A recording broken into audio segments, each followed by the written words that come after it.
الرحمن الرحيم الحمد لله رب العالمين والصلاة والسلام على رسوله الكريم وأشهد أن لا إله إلا الله وحده لا شريك له وأشهد أن محمدا عبده ورسوله أما بعد وعن عبد الله بن مسعود رضي الله عنه قال سمعت رسول الله صلى الله عليه وسلم يقول إن الرقى والتمائم والتولة شرك رواه الإمام أحمد في مسنده۔ حضرت عبداللہ ابن مسعود رضی اللہ عنہ سے مروی ایک روایت آپ کے سامنے پڑھی ہے، جس میں اللہ کے رسول صلی اللہ علیہ وسلم نے تین اعمال کو، تین باتوں کو شرک قرار دیا۔ فرمایا ان الرقا والتمائم والتولة شرک، یقیناً جھاڑ پھونک کروانا ایسے الفاظ سے اور ایسے اوراد سے جس کے اندر شرک پایا جاتا ہو، جھاڑ پھونک کروانا، اور اسی طریقے سے والتمائم، جس کی تفصیل کل کے درس میں گزری کہ دھاگے، تعویذ، کڑے وغیرہ کا استعمال کرنا، والتولة، اور تیولا،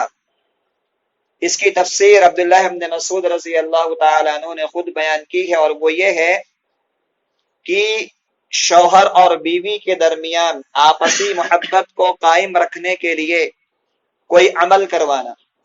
کہ میرا شوہر کسی کی طرف مائل نہ ہو جائے، یا شوہر اس طرح کا کوئی عمل کرائے کہ بیوی کسی کی طرف مائل نہ ہو جائے، اس کو تیولا کہتے ہیں۔ شوہر اور بیوی کی محبت کو قائم رکھنے کے لیے کسی ایسے ناجائز سہارے کا استعمال کرنا، شرکیہ سہارے کا استعمال کرنا، اور کسی کے پاس جا کر کے اس طرح کی باتوں کو معلوم کرنا یا اس طرح کا عمل کروانا، یہ تیولا کہا جاتا ہے۔ تو اللہ کے رسول صلی اللہ علیہ وسلم فرمایا وَالتِّوَلَةَ، کہ یہ تیولا یعنی شوہر اور بیوی کا اس طرح کا عمل کروانا، یہ بھی شرک کے زمرے کے اندر اور شرک کے قبیل کے اندر داخل ہوتا ہے۔ حضرات، اس حدیث کے پس منظر عبداللہ ابن مسعود رضی اللہ تعالی عنہ کے گھرانے میں خود پیش آنے والا ایک واقعہ اور ایک قصہ مد نظر ہے کہ جس موقع پر انہوں نے اس حدیث کو اپنے گھر والوں کے سامنے بیان کیا، وہ ابن ماجہ کے اندر، ابو داؤد کے اندر، یا اسی طرح مسند احمد کے اندر بھی موجود ہے۔ ان کی اہلیہ عبداللہ ابن مسعود رضی اللہ تعالی عنہ کی بیوی حضرت زینب بیان کرتی ہے کہ ایک مرتبہ عبداللہ ابن مسعود رضی اللہ تعالی عنہ نے میرے گردن میں ایک دھاگے کو دیکھا، ایک ڈورا میری گردن میں بندھا ہوا دیکھا، تو مجھ سے پوچھا کہ یہ کیا ہے؟ تو میں نے کہا خیط رقی علی فی، کہا کہ ایک دھاگا ہے، ایک ڈورا ہے جس کے اندر جھاڑ پھونک کی گئی ہے، دم کیا گیا ہے، وہ میں نے پہن لیا ہے، یعنی کہیں سے میں دم کروا کر کے ایک دھاگا لے کر کے آئی ہوں اور اس کو میں نے اپنے گلے میں پہن لیا ہے۔ فرماتی ہے فاقذہ، انہوں نے اس کو نکال لیا، اس کو کاٹ کر کے پھینک دیا، اور فرمایا انتم آل عبداللہ لاغنیاء عن الشرک،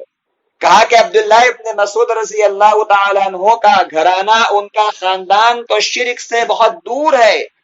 شرک سے بے نیاز ہے، شرک سے اپنی برات کا اور اپنی بیزاری کا اعلان کرتے ہیں۔ پھر اس موقع پر انہوں نے اللہ کے رسول صلی اللہ علیہ وسلم کی حدیث سنائی، فرماتے ہیں سمعت رسول اللہ صلی اللہ علیہ وسلم یقول ان الرقى والتمائم والتولة شرک، کہ میں نے اللہ کے رسول صلی اللہ علیہ وسلم کو یہ فرماتے ہوئے سنا ہے کہ یہ سارے اعمال شرک کے قبیل میں داخل ہوتے ہیں۔ اب ان کی بیوی ان سے کہتی ہے کہ اصل وجہ کیا ہے اس کے، یہ کیوں میں نے پہنا ہے؟ کہتی ہے کہ کانت عینی تغزف،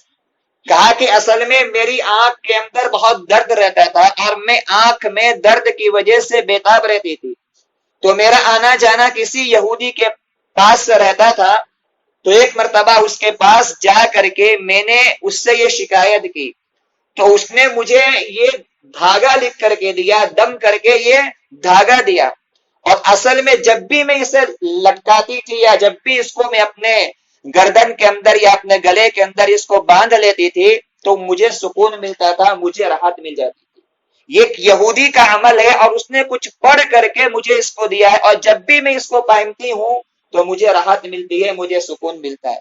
عبداللہ ابن مسعود رضی اللہ تعالی نے فرمایا انما ذالک عمل الشیطان ينقصها بيده فاذا رقاها فسكنت، کہا کہ یہ شیطان کا عمل ہے، یہ شیطان کا عمل ہے، جب بھی تم اسے پہنتی ہو تو شیطان اس درد کو ہلکا کر دیتا ہے، اس کو کم کر دیتا ہے، اور تمہارا ایمان اس سے خراب ہو رہا ہے، تم یہ سمجھ رہی ہو کہ اس دھاگے کی وجہ سے مجھے راحت مل رہی ہے، گویا تمہارا ایمان، تمہارا عقیدہ، تمہارا بھروسہ اللہ رب العالمین کی ذات سے ہٹ کر کے اس دھاگے کی طرف جا رہا ہے۔ انما ذالک عمل الشیطان، یہ تو شیطان کا عمل ہے، جب بھی وہ رقیہ کرتا ہے، جب بھی وہ دم کرتا ہے تو اس کے دم کرنے کی وجہ سے، وہ شیطان کی وجہ سے، اس کے ساتھ شیطان لگا ہوا ہے جو اس درد کو، اس تکلیف کو تھوڑی دیر کے لیے راحت پہنچا دیتا ہے، تھوڑی دیر کے لیے سکون پہنچا دیتا ہے، اور اس کی وجہ سے تمہارا اپنا جو عقیدہ ہے اور تمہاری جو اپنی ایمانی غیرت ہے، یہ اللہ کے تعلق سے جو تمہارا بھروسہ ہے، وہ تمہارا بھروسہ کم ہوتا جا رہا ہے۔ پھر آخر کے اندر انہوں نے ایک بہترین وظیفہ اور دعا بھی عبداللہ ابن مسعود رضی اللہ تعالیٰ عنہ نے اپنی بیوی کو بتائی اور فرمایا فَإِنَّمَا يَكْفِيكِ أَن تَقُولِي، تمہیں چاہیے یہ تھا یا تمہیں یہ چیز کفایت کر جاتی کہ تم وہی کلمہ کہتے، وہی جملہ کہتے یا وہی دعا پڑھتے کما کان یقول رسول اللہ صلی اللہ علیہ وسلم، جیسا کہ رسول اللہ صلی اللہ علیہ وسلم اس طرح کے موقع پر پڑھا کرتے تھے۔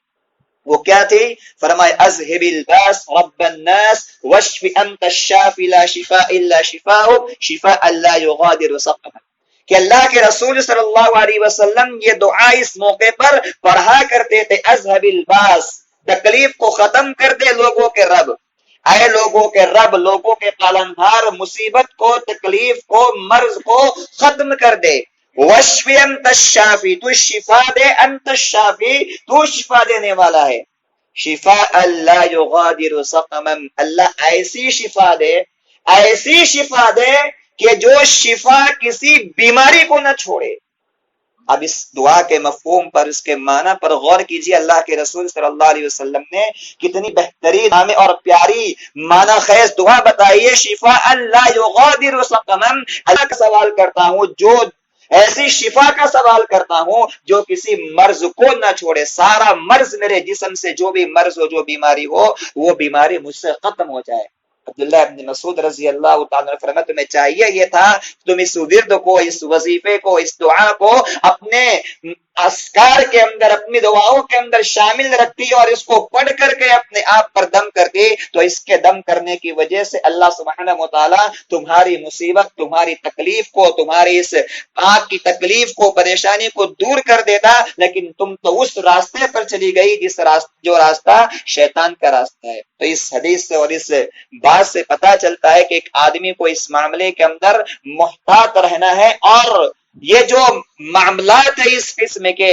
جو شرک وغیرہ کے معاملات ہے، تعویذ وغیرہ کے معاملات ہے یا دھاگے وغیرہ کے معاملات ہے، یہ سارے کے سارے انسان کو اللہ کی ذات سے ہٹا کر کے غیر اللہ کی طرف موڑنے والے ہیں، انسان کو شرک کے اندر، اس کی گہرائی کے اندر لے جانے والے ہیں۔ چاہے وہ انسان کا کسی سے جھاڑ پھونک کروانا، ایسے انسان سے جھاڑ پھونک کروانا جو شرکیہ الفاظ سے جھاڑ پھونک کرتا ہو، یا تعویذ وغیرہ کا لٹکانا ہو، یا کسی بیوی کا اپنے شوہر کے لیے یا شوہر کا اپنی بیوی کے لیے کسی غیر کے پاس جا کر کے کوئی عمل کروانا کہ وہ ہمارے قبضے میں رہے، ہمارے کنٹرول میں رہے، کسی شیطان کا سہارا لینا، یا کسی جو بھی اس قسم کے نجومی جو بیٹھے ہوئے ہیں دنیا کے اندر لوگوں کا ایمان خراب کرنے کے لیے، ان قسم کا جا کر کے سہارا لینا، یہ سارے اعمال شرک کے قبیل سے انسان کی عقیدے کو، اس کی توحید کو اور اس کے ایمان کو برباد کرنے والے ایک مسلمان کو، ایک مومن کو اس سے بہت دور رہنا چاہیے۔ کیونکہ انسان کا اگر عقیدہ، اس کی توحید